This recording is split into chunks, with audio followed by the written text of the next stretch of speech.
ការផ្លាស់ពី Stage 2 ទៅ Stage 3 មិនមែនដោយសារតែ default ពីមុនទេប៉ុន្តែដោយសារហានិភ័យឥន្ទានកើនឡើងយ៉ាងច្បាស់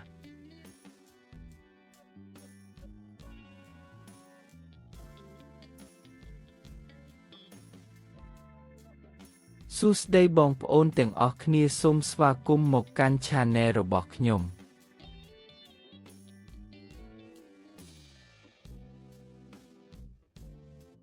នៅវីដេអូមុនយើងបានពិភាក្សាអំពី Stage 1 ទៅ Stage 2 នៃ Expected Credit Loss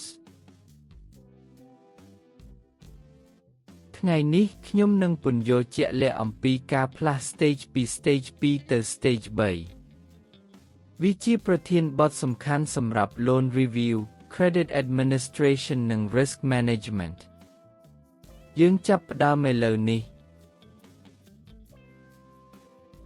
Stage 2 និង Stage 3 ខុសគ្នាយ៉ាងដូចម្តេច Stage 2 គឺសម្រាប់ប្រាក់កម្ចីដែលមានហានិភ័យកើនឡើងយ៉ាងសំខាន់ប៉ុន្តែអតិថិជនមិនទាន់ default នៅ Stage 2 ធនាគារគណនា Lifetime Expected Credit Loss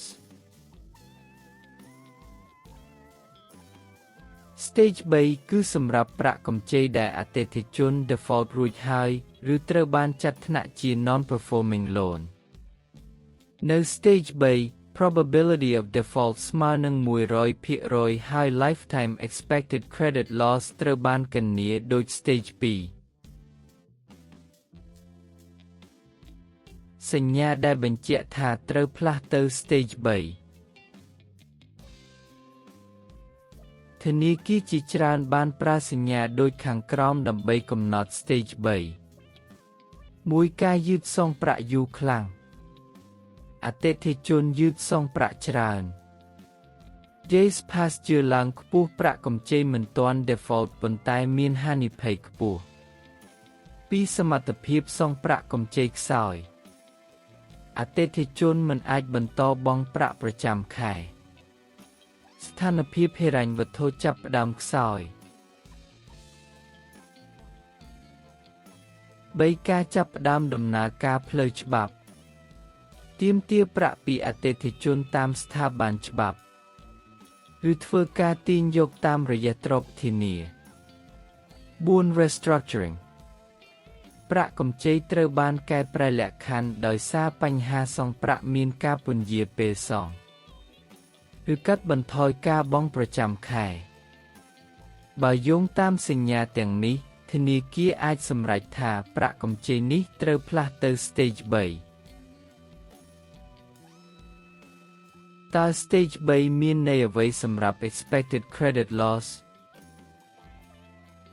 ពេលប្រាក់កម្ចីបានផ្លាស់ទៅ Stage 3 Expected Credit Loss គឺ Lifetime Expected Credit Loss Probability of Default ស្មើនឹង 100% Loan Loss Provision កើនឡើងផលប៉ះពាល់ទៅលើប្រាក់ចំណេញនិងកំណត់ត្រាហានិភ័យសរុបរួមការផ្លាស់ពី Stage 2 ទៅ Stage 3 មិនមែនដោយសារតែ default ពីមុនទេប៉ុន្តែដោយសារហានិភ័យឥន្ទានកើនឡើងយ៉ាងច្បាស់សញ្ញាដែលធនាគារប្រើយឺតសងប្រាក់យូរសមត្ថភាពសងប្រាក់ខ្សោយដំណើរការផ្លូវច្បាប់ Restructuring ការយល់ដឹងចំណុចនេះជាគន្លឹះសម្រាប់គណនាអំពី Expected Credit Loss Stage 3 ឲ្យត្រឹមត្រូវ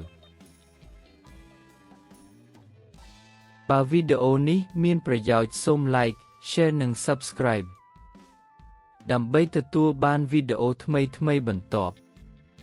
សូមអរគុណ